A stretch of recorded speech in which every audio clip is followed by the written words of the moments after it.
Please welcome Pam Dingle and Kriti Sharma.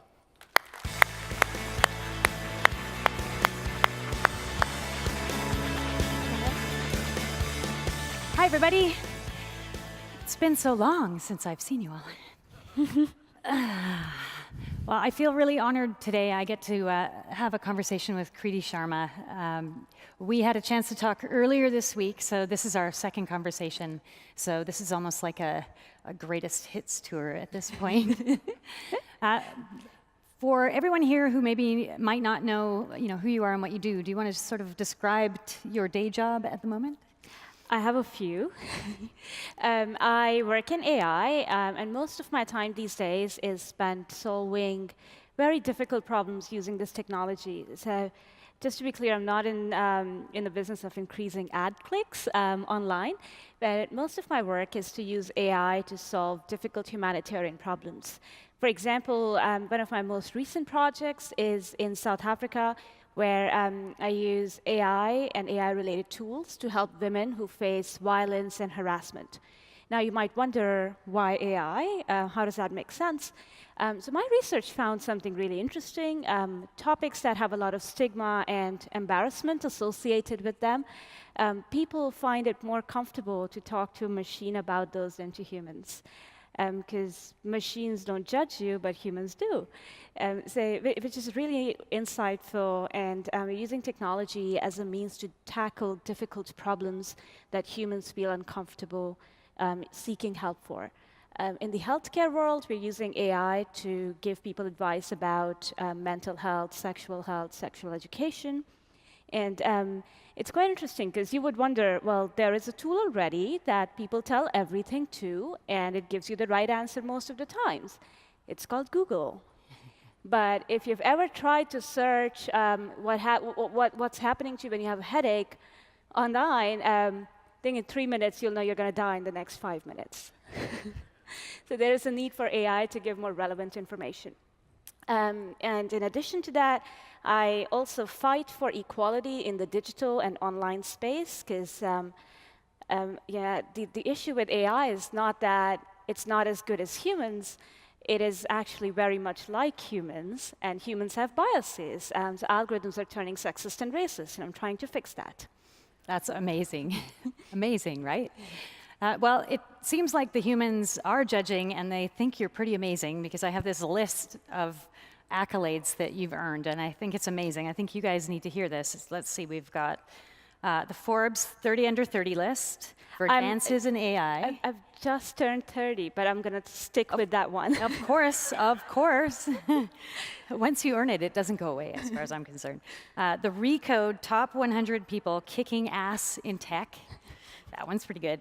You've been invited to the Obama Foundation Summit last year to talk about ethical technology and its impact on society. You have addressed the UN on May 16th about applying AI to solve humanitarian issues. And you're working right now with the UK government and all of the politicians there on a bunch of issues there. So how did you get here? Firstly, I got to tell you, so that list is great, but one of my projects that isn't going very well is teaching politicians about technology. I guess the US guys would associate with it, but I'm working on it. But yeah, apart from that, a lot of stuff is going quite well. How did I get here? I like building machines since I was a little kid, and I was telling the women in identity community yesterday that my first robot solved a very big problem for humanity. I created it to fetch Snickers from the snack bar. It was a chocolate fetching robot, solved a great problem for myself. But now I do more useful things, I guess, with my time. I got exposed to technology very early on. I saw a voice recognition system when I was still a teenager in like a secret government research lab in India, and I was like, whoa, I want that thing. It was quite lame. It was much less accurate than what we have today, but it was super cool to see a scientist talking to a computer. Computer, do this, and it did it. It was amazing. And I thought, I wonder, maybe in my lifetime I could get this technology at home, and now I have it everywhere. I even have a robot at home. Doesn't fetch me Snickers, but it's pretty cool, and it gets smarter every day. Snickers 2.0. It's going to have to be, yeah. Yeah, I also learned during my work of working for big companies, small companies, just passion projects on my own, that machines and algorithms and digital technology, it's an incredible force for good, but we got to be cautious in how we create it. We got to think about impact on a lot of people. And it made me, in some ways, more aware of the impact, not on solving just the immediate problem, but looking at it in a more sustainable, long-term way. Wow. And just wanted to add that we live in a post-Cambridge Analytica world, and I quite often get asked, so we should be building technology ethically because it's the right thing to do. Is that the only reason? And I think the world we live in today, since these recent news hits, means that people are going to buy products that are ethical. It's kind of like the fair trade, organic software movement, but not just for the hipsters. That's amazing. And I think, too, it's just so applicable to what we do all the time, right? In the identity world, we are impacting people's lives every day. And I think there's a big intersection between how AI and identity can reinforce each other or wreck each other. What do you see? Well, I don't know much about identity. I've learned a lot. I think I've met pretty much everyone in identity here in the last 2 days. But one thing I do see is AI could be a tool to avoid that problem of computer says no, you can't get in, or a lot of false positives. How many of you, just raise your hands, have been caught out by an ATM card machine just swallowing your card on a holiday when you really want to buy that cocktail? We can't tell. I'm not seeing too many hands up there. We got enough laughs. Yeah, there's some person really in the back who's just jumping. Yeah, it's already happening every day in our lives, this fusion of identity and AI. In cybersecurity as well, where we can stay ahead of the curve by creating intelligent machines that are improving over time. And that's really powerful, because I did a lot of work in user experience during my early days of building AI systems for cybersecurity. And what I did learn is when the error rate is high for false positives, people get tuned out. They don't want to keep, they will quite often even cancel their two-factor authentications to get in quickly because the system gets them wrong. So those kind of things, when you look at user experience and human adoption, is very important, and that's where AI can really help. But one tip I would like to give you guys is when you build identity systems or AI systems, don't ignore the humans. They're not the easiest to talk to, but I think it's important to design for them. So I would like to ask a quick question, actually, about self-driving cars. All the guys are like, whoa. So I'm going to ask you a quick question on when do you think, so if you have to buy a new car, your current car is running old, and you have to buy a new one, what would convince you to buy a self-driving car, or when would you buy it? A, when it's as good as a human driver. B, when it's as good as a teenager who has just passed a driving license test. Or C, when the car is absolutely perfect, zero accidents. Maybe you tell us, what do you want? What would you do? Zero accidents sounds great, but we actually had a keynote earlier where they talked about excellent judgment by AI, and I don't think, so excellent and perfect are different. So I would say zero accidents and not believe it would happen. Right. I don't know, does that reflect everyone else? We can't tell, yeah. Zero accidents, okay, cool. Well, I think it was a trick question, Pam. Oh, man. There's an option D, which is when humans are ready for it, in that the AI industry is busy building these self-driving cars that are supposed to be 100% accurate. But most of the people, they don't want to buy a self-driving car. They just don't trust it. They can't imagine being in that autopilot mode. And this is kind of like when autopilot systems first came around, human pilots still had to be trained, and they still do, right, to be able to drive those systems. But we completely forgot the humans in this case. So that's just something to think about for the identity world. Yeah, absolutely. especially in identity, we spend a lot of time doing the same thing over and over again, and a lot of times the systems forget that they even knew us to start with. That's, that's one of the amazing things that artificial identity can do, is begin to recognize. Right. So the idea that the human is not just a set of data points is really powerful. Yeah. Absolutely.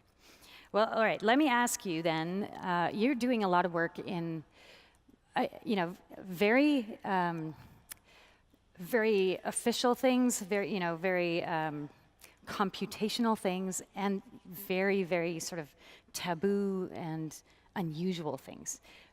How does that work? Do people understand how you can, meld those together, or do you have to educate them all the time? So there are many times when I bring things that happen in our daily life with AI, and we don't realize these biases. So when I bring them to life with examples, people think, whoa, yeah, that makes sense. For example, I have a real issue with all of these voice assistants at home having very feminine female personalities, like 1950s Mad Men-style secretaries. You're yelling orders at Siri, Alexa, turn the lights on and off, and order my shopping. And then you get male AI like IBM Watson and Salesforce Einstein making important business decisions for you. And so I think there's a lot of sexism in the robot world as well. But having said that, being aware of our biases around us is a great first step. And in the identity world, actually, I follow the work of Joy at MIT Media Lab quite closely, because she's doing similar stuff in terms of fighting for bias in algorithms. And she recently did a survey, a research of publicly available facial recognition systems that are quite often used in identity as well. And what they found is the error rate for white men was 1%, and which is pretty good, so AI is super smart. But the error rate for dark-skinned women was 35%. Ooh. Yeah, that's not good. Which means that there is a higher error for people who don't look like a certain candidate. And if you're working in identity, depending on where you're applying it, it could, in many cases, mean people getting access to lending, or even identifying potential criminals, surveillance systems, all kinds of real-world applications, human resources. And imagine being, I have this experience sometimes when you get the soap dispenser in public toilets, and many times you just don't get my skin color, and then I put someone else's skin, and it dispenses soap. Yeah, but a lot of it is biases in the data sets. But I'd also call out how we measure accuracy. It needs to be redesigned for the modern world. Say, for facial recognition systems, and these are from Microsoft. And it's always awkward when you do that. Well, you can fix it. You're 6 weeks into the job, it's your... That's right, no problem. Done. So it was Microsoft, IBM, and a major one in China, which are quite frequently used in many applications. And the way they measured accuracy was quite interesting. So the study said, well, one of the systems said, our facial recognition software API is 97% accurate. And it's like, whoa, great. But that data was, the data they used to calculate that 97% was 80% of it, nearly 80% was men, so men's data, faces, and about 83% white people. Say, and that again reinforces, well, it is 97% accurate, but not for everyone. That's fascinating. Yeah. I don't know how, it seems so obvious when you present it here, and yet I have to imagine that people just don't, it doesn't occur to them until errors occur, right? Yeah, and I think it's not that people being intentionally discriminatory. It's just we don't talk about these things, we don't think about them. Right. And therefore, it's important to have diverse group of people and teams where you have better representation of the society to discuss these things. That's amazing. I can't even imagine. I'm just going to pause for 1 second because I can't actually see how much time we have left. Oh, I see now. That's great. Yeah, there's actually a countdown timer, but Oh, we can't can't even actually see see it. Doesn't matter. That's all right. We're just going to keep going till people kick us off the stage. It'll be fine. All right. Well, so I'm interested. I mean, this seems like an all-encompassing life that you live. What do you do for fun? I hang out with robots. I have a robot at home, it's like 4 feet tall humanoid. I use it to do social experiments. I also have a boyfriend, and they're not the same. People get confused. Just to be clear. If you ever come to my flat, I live in London. I just realized I invited 3,000 identity nerds to my flat in London. You're welcome to come. It's like a bit from Big Bang Theory.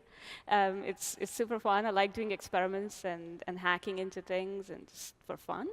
But I also teach kids on the weekends. And just because I have this habit of getting myself into very difficult problems, I decided to teach kids who are not the typical code club guys. Like their parents don't take them to a code club every Saturday.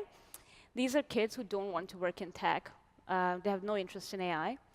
And I start by asking them why, and they give me 3 reasons. First, they don't think they're smart enough, which I believe is self-limiting. Second, they think their teachers are not good enough, they're not giving them the right skills, which is very interesting because it's a very weird dynamic if a kid is better at computing than their computer science teachers, which makes it very awkward. And lastly, they think it's really boring. They would rather do something more creative or start a YouTube channel. Wow. I bring these kids into the day-long experience, not by force. I just tell them we're going to have fun. They have Wi-Fi and food and healthy food and unhealthy food, and that's enough most of the times. They come in and I teach them basic AI skills. They don't have to write code, but use a lot of APIs and just visual tools to do natural language processing, computer vision, voice recognition, speech synthesis, basic skills of creating an AI system. And then I let them loose to do whatever they want and come back and present. And 9 out of 10 times, they come back with a project that has a very strong social purpose. They don't want to build the next social network. They don't want to build the next killer autonomous weapon yet. They want to solve difficult problems, like identifying fake news and using humor to make it obvious to people how fake it is, building companions for the elderly, building a tool for refugees. As you know, in Europe, it's a big problem, and helping them integrate into communities using translation systems. And cyberbullying, kids who are going through difficult teenage life with sexual identity, things they don't want to talk to others about. So that's the kind of stuff they're building. And then there's 1 out of 10 kids who, like I told you guys yesterday, just watches video games and plays video games, and that's fine. Right. But it gives me a lot of hope that the next generation is really interested in solving big problems. I don't believe that, I could be wrong, but I think if you're less than 13 or 12 years old, there's no point learning how to code because AI is getting good at writing its own code, and even my job will be automated. So we got to teach kids not to code, but how to solve problems, how to think creatively, learn emotional intelligence, empathy, the more human qualities that machines don't have yet. And that I find really interesting in the way they solve problems and the way they think about solutions. Wow, that's amazing. All right, I have one more question I want to ask, but first, okay, we're good. So when we got to talk at the Women in Identity lunch, one of the things you said that I think inspired a lot of people in the room was when you talked about your haters online, which, by the way, I can't even imagine how you could have hate. I mean, really, how could you have haters? You're amazing. So, what goes on and how do you deal with it? Well, I think it's identity. I think many of those haters are not real people. Maybe they're bots. So maybe identity guys can help me identify which ones are bots. Your mission, should you choose to accept. So when Pam mentioned these haters, well, I do a lot of work about equality, and as you can tell, a lot of it is about difficult issues. And there are many people who feel uncomfortable about it, and they do send me various messages. And actually, just talking about bias, so this one morning, I woke up in London, and I looked at my phone. It was Sunday morning, and I saw a huge number of messages on my Twitter inbox and my LinkedIn inbox. Suddenly, overnight became super famous, I guess, for some reason. Apparently not. It turned out there was a profile piece on me in India, just 5.5 hours ahead, and it was about my work in creating equality. And you would argue, well, okay, the piece was pretty good. It was largely positive, but the messages were not. They were very strong. In fact, some people even said, it's because of you, there are girls in New Delhi who are going to nightclubs and getting drunk. And I was like, I'm not buying anyone any drinks in nightclubs in Delhi. What's going on? And their point was, they're not used to seeing a strong female figure who's on the front page, who's not a Bollywood actress or victim of a crime. So that was an interesting point, but it talks about the role model. There were many positive messages too, where people said, oh, your work is so great. I showed it to my daughter, and I'd love more people like yourself doing things or trying to do stuff. But here comes the interesting part. So all these messages, I started reporting them on Twitter to Twitter. Like, this is abuse, abuse, abuse. And the algorithm kept saying, not abuse, not abuse, not abuse. And I was really surprised what's going on, and did some more digging, and it turns out that the algorithms are not trained to understand abuse in different contexts. I know when somebody's abusing me in Hindi, I know what it means, right? But the algorithm might not know. Right. So there is a lot more work that needs to be done to protect people online, to detect a lot of fake accounts and traffic that is coming from, and create a fairer world online, or safer world online. And I'm not even getting the worst kind of abuse, because most people think I'm just fighting for robot rights, so it's not that important. But there are other people who are fighting to create a better civil society, and we got to make sure we protect them. So that's important to me. I've also learned from my work in the last few years that there is a huge elitism problem in technology, in particular in AI. So by the way, I'm a fake AI person because I don't even have a PhD degree, I only have a master's. But when people ask sometimes that how I'd like to, I want to learn your career path, and I want to do that, and I tell them, you don't have to, because not everybody has to follow the same path. I believe people should not try to be like me. Get very diverse set of skills.